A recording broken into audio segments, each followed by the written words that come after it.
All right, so this is lesson number 10. We're going to start exploring linear equations in a little bit more detail. And to start that, we're going to take a look at some proportional relationships. So consider this word problem. Paul walks 2 miles in 25 minutes. How many miles can Paul walk in 137.5 minutes? So let's fill in the rest of this table here. We know that he can walk 2 miles in 25 minutes. So if I were to fill in more of this, I know that I could just double that. So if it's 50 minutes, that means he can go 4 miles. If it's 75 minutes, that means he can go 6 miles.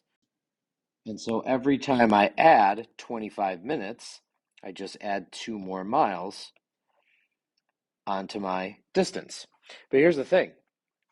You can see that as I'm going up by 25s, I'm never going to get to 137.5. So how would I get there? The answer is we can set up a proportional relationship. We know that Paul walks 2 miles in 25 minutes.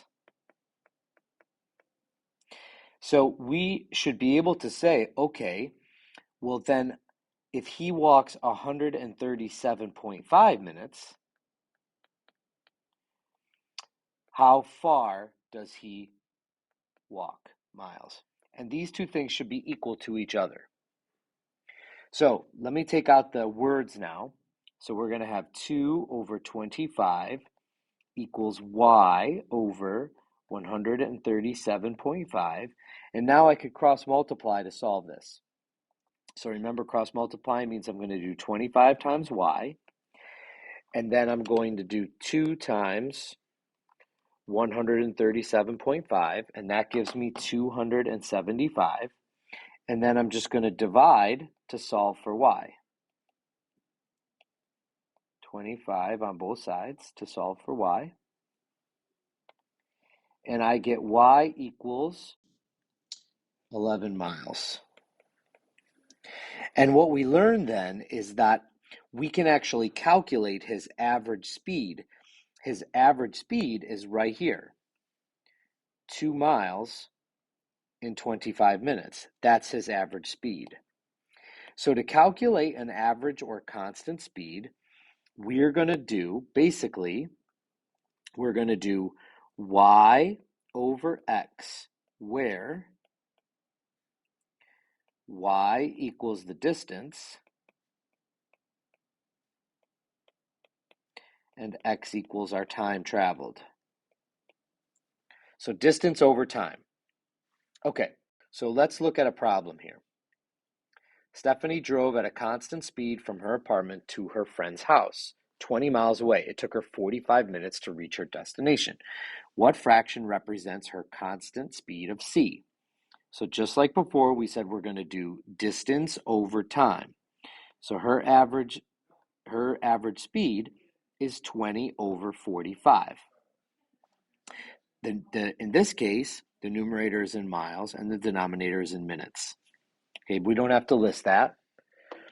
What fraction represents constant speed if it takes her X number of minutes to get halfway to her friend's house? Okay, so for this, how far is she going? She's going halfway, so that's 10 miles instead of 20. And then how long did it take her? It took her X minutes, according to this problem. It says it takes her X number of minutes. So we can write and solve a proportion using the fractions from part A and B to determine how many minutes it takes her to get to her halfway point. Okay, so we have these two fractions now, the red one and the blue one. They're both equal to C, which means those are the two parts of our proportion. So I've got 20 over 45 equals 10 over x, and in this case, I'm solving for x. Cross multiply and solve. 20 times x is 20x. 45 times 10 is 450. And then we're going to divide both sides by 20. And we get x equals 22 and a half. And in this problem, it's in minutes. Make sure that you pay attention to your units. So 22 and a half minutes. So then the last piece of this says, write in a two variable equation to represent how many miles Stephanie can travel over any time interval. So this is where we're actually going to write our own linear equations in two variables. So the distance that you go is equal to the rate that you travel times the time that you travel at that rate. So she's traveling at a rate of 20 over 45. We got that from the original problem. Of course, you can reduce that. That would be totally fine. So it's the distance that she travels is equal to the rate that she travels multiplied by the time that she travels that rate. So we can use this equation to figure out, we can give you the number of miles and I can ask you for the amount of time, or I can give you the amount of time and you can calculate the distance. So where y equals the distance traveled and x equals the time traveled. So distance equals rate of travel times the amount of time that you're traveling at that rate. That's it.